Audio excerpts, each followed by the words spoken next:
Good afternoon, Professor Dawson. My name is Joya Samota, and this is my presentation about the challenges of aging.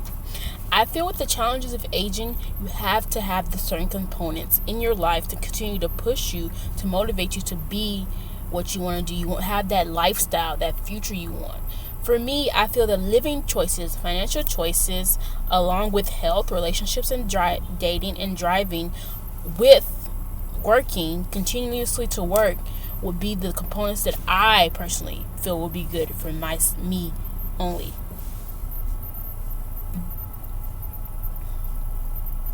Living choices. I feel with living choices that most older people are in homes. Me personally, I don't want that. I don't want to be shipped off to a home to be stuck in one place for the rest of the time I'm on earth. So, with that being said, when I get to that age and to that standpoint, if I'm not married, regardless if I'm married or not, I would still like to live at home.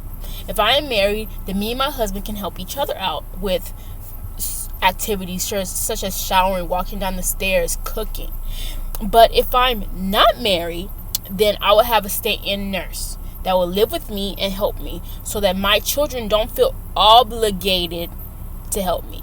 Like they're taking their time out of their lives to help me. Yes, I would want them to help, but at the end of the day, they have their own lives to live, and I wouldn't subject them to just always babying me because I don't want to be a child. I still want to have my own freedom as long with them having their freedom. So I feel like if I can't do things by myself, then the stay-in nurse would help me greatly with that aspect if I'm not married or if my husband has passed away.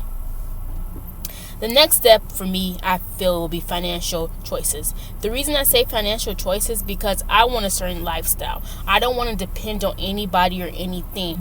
I want to have that say in what I do with my money and how I handle my finances. So with that being said, I feel like the best way to have that future that I want is to start saving as soon as possible. Like have a savings account where I cannot touch. Because if I can't touch it, then the interest would build up, and the interest would build up, and the interest is building, and before you know it, I'll have the money that I need. So that's how I feel about my financial choices. Along with financial choices, I feel like it would be good for my health. As we get older, our bodies can start to, compact and wither and get weak. But for me personally, I feel like the way to get out of that chain or get out of that box is to stay healthy with my body, my mind, and my soul. So with my body, I'll try to stay as active as I can. Right now, I do try to go to the gym as much as possible. I know as I get older, my body will my bones will get weaker. So with that one, I won't be able to go to the gym as much as I go to the gym now. So I would just be walking around the park or walking around the neighborhood to continue to keep my body moving and motivated. Then the other thing I want to do is keep my mind healthy, which means I will continue to read books, continue to teach, continue to write so that my mind doesn't wither away.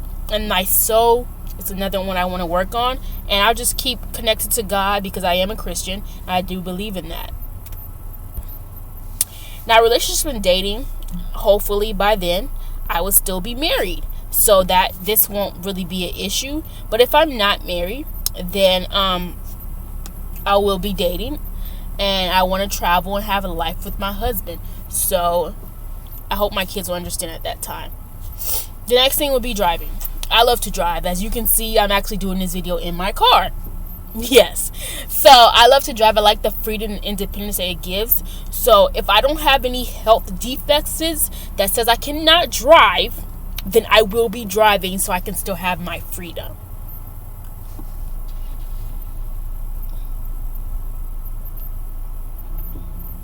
The next slide is working.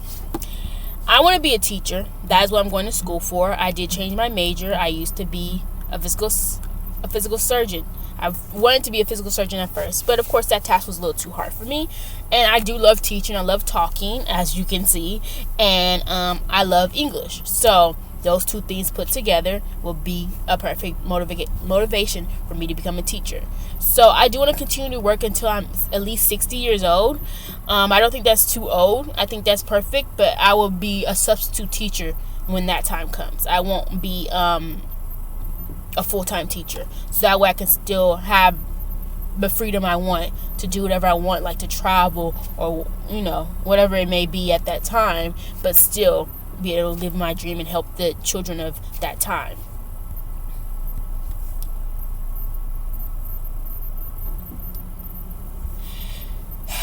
This is the hard one. As the end of life comes, I want to make sure everything's put aside. I don't want my family to feel as if they left anything out or they have all these debts and these taxes and stuff to pay for. So like I said previously, with my finances, I'll be having a savings account that I will probably give to my younger brother Jeremiah. I feel like he's kind of like my son, so that's why I would do that. And I'll make sure that everything goes smoothly, so there's no hiccup when I'm gone. But I feel like I've been talking too much, and this is longer than the time that you said we had to make the videos. But I feel like those are the things that will make my aging process better. Of course, they will change over time, but that is basically the outline of what I think the challenges of aging would be. Everybody else is different, but this is my own input. I hope you enjoy the video, and I hope I did everything right. Okay, well, have a good evening.